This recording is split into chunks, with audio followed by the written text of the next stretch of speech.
আলাইকুম। আমি Tanjina. Welcome to my channel. আশা করি সবাই ভালো আছেন।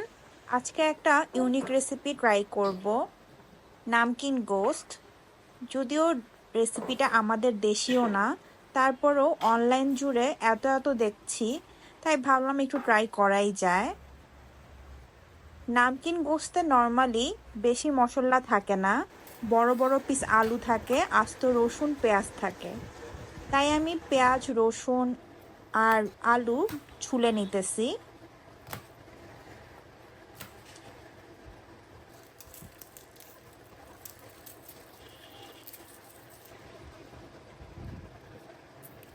এবার ছোট প্রেসার কুকারে আমি মাংস দিয়ে দিব, কেটে রাখা আলুগুলা দিয়ে দিব, রসুনটা দিব, পেঁয়াজ দিব, কিছু কাঁচা মরিচ দিব। আপনারা চাইলে বোম্বাই মরিচ অ্যাড করতে পারেন। আস্ত জিরা, তেজপাতা, এলাচ, দারচিনি, কালো গোলমরিচ, জয়ত্রী, লবণ, আদা বাটা আর পানি দিয়ে আমি আধা ঘন্টার মতো প্রেসার কুক করে নিব। অথেন্টিক রেসিপিতে এত পরিমাণ মশলা থাকে না, যেহেতু আমরা বাঙালি, আসলে আমাদের এত অল্প মশলায় খাওয়া সম্ভব না, তাই আমি কিছু আরও অনেক মশলা অ্যাড করেছি। নামকিন গোশতটা যেহেতু একটু ক্লিয়ার স্যুপ টাইপের, তাই আমি ব্রেড ভালো মতো টোস্ট করে নিব। ব্রেডগুলো আমি দুই পাশে একদম ব্রাউন করে টোস্ট করব।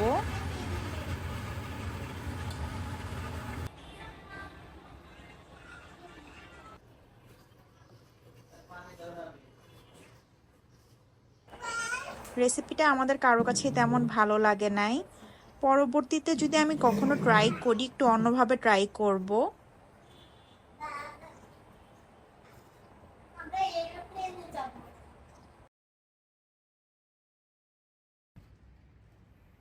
ছাদে আসলাম কিছু নিম পাতা আর মেহেদি পাতা নেওয়ার জন্য। ছোটবেলায় আমার আম্মু আমার জন্য মেহেদি পাতা আর মেথি দানা দিয়ে একটা তেল বানাতো। ওই তেলটা আমার চুলের জন্য খুবই ভালো কাজ করত। আসলে এখন তেমন কোনো তেল বানানো হয় না। আগে যখন ভার্সিটিতে ছিলাম তখন বিভিন্ন ধরনের প্যাক ট্যাক দেওয়া হতো, এখন তাও দেওয়া হয় না। আচ্ছা, আপনাদেরকে একটা সুন্দর জিনিস দেখাই। এই কচু গাছটা আমি লাগিয়েছি কিছুদিন আগে, কি সুন্দর ফুল এসেছে দেখেন। টিভিতে আসলে আমি অনেক দেখেছি এই ফুলটা, বাট বাস্তবে আমি প্রথম ধরলাম। আর এটা হচ্ছে স্ট্রবেরি পেয়ারা। পেয়ারাটা সাইজে একটু ছোট হয়, দেখতে বা খেতে নর্মাল পেয়ারার মতোই লাগে।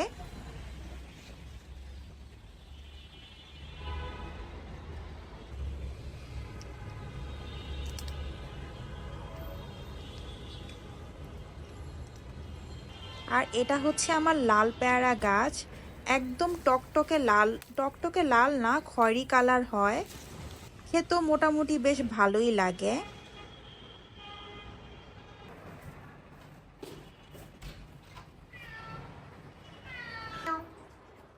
মজা।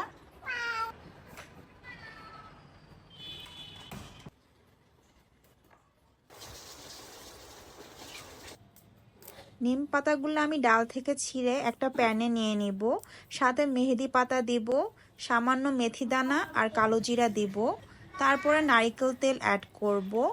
আসলে হিজাব পরার পর থেকে আমার চুলে খুশকির সমস্যাটা অনেক বেশি হয়। ছোট বার্নারটাই আমি বসিয়ে দিব, হালকা গরম হলেই আমি চুলাটা বন্ধ করে তেলটা ঢেকে রাখবো।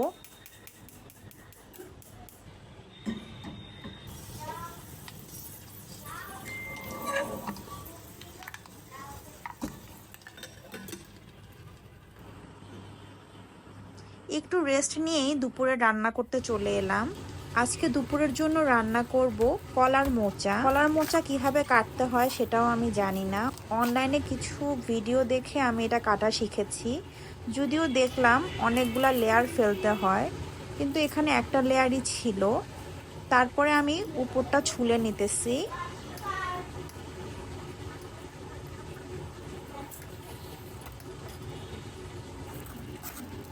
মাঝে আমি কেটে নিব।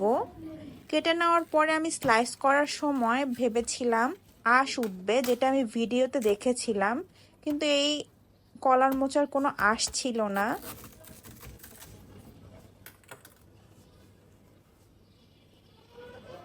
এই যে দেখেন আমি টানার চেষ্টা করতেছি কিন্তু কোনো আঁশ বের হচ্ছে না। পুরোটা কাটার সময় আমি চেষ্টা করছিলাম আঁশটা বের করার, কিন্তু আসলে কোনো আঁশই বের হচ্ছিল না। তারপরে আমি পাতলা পাতলা করে স্লাইস করে কেটে নিলাম। যাতে কালো না হয়ে যায় তাই আমি পানিতে কেটেই রেখে দিলাম।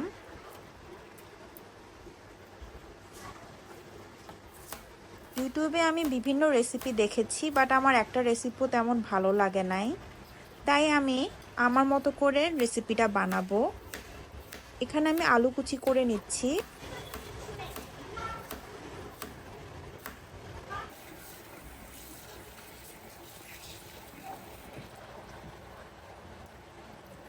সবকিছু ভালো মতো ধুয়ে নিব। বেশি করে পেঁয়াজ রসুন বাটা দিয়ে দিব, সামান্য জিরা বাটা দিব।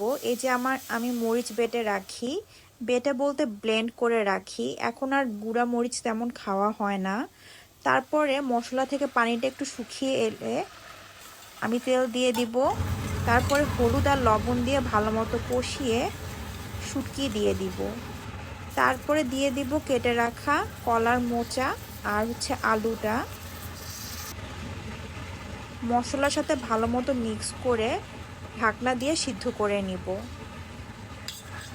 অন্যদিকে আমি মাছের সাথে আজকে ধুন্দুল রান্না করব, তাই আমি ধুন্দুলটা ছোট ছোট পিস করে কেটে নিব।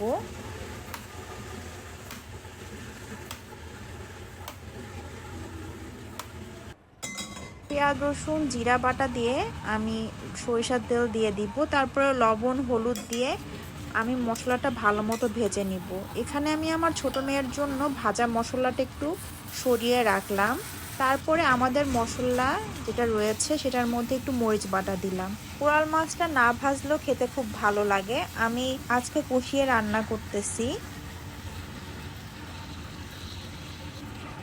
মাছটা কষানো হলেই আমি উপরে ধুন্দুল দিয়ে দিব। ভাজা যে আরেকটু মশলা রেখেছিলাম আমার মেয়ের জন্য, ওটার মধ্যে এক টুকরা মাছ আর 2-3টা ধুন্দুল দিয়ে পানি দিয়ে আর সামান্য লবণ দিয়ে আমি বসিয়ে দিব। আর এদিকে আমার মাছটা হয়ে গিয়েছে। এই মাছটার নামানোর আগে হালকা গরম মশলা অ্যাড করব। কলার মোচাটা খেতে মোটামুটি ভালোই লেগেছে। আর তেলটা ঠান্ডা হয়ে গিয়েছে, যেটা আমি সকালে বানিয়েছিলাম সেটা এখন আমি জারে ঢেলে নিচ্ছি। আশা করি আমার ছোট্ট ভিডিওটি আপনাদের ভালো লেগেছে। যারা শেষ পর্যন্ত দেখলেন তাদের অসংখ্য ধন্যবাদ। ইনশাল্লাহ সামনের বৃহস্পতিবার নিয়ে আসবো আপনাদের জন্য নতুন কোনো ভিডিও। সেই পর্যন্ত সবাই ভালো থাকবেন। আল্লাহ হাফেজ।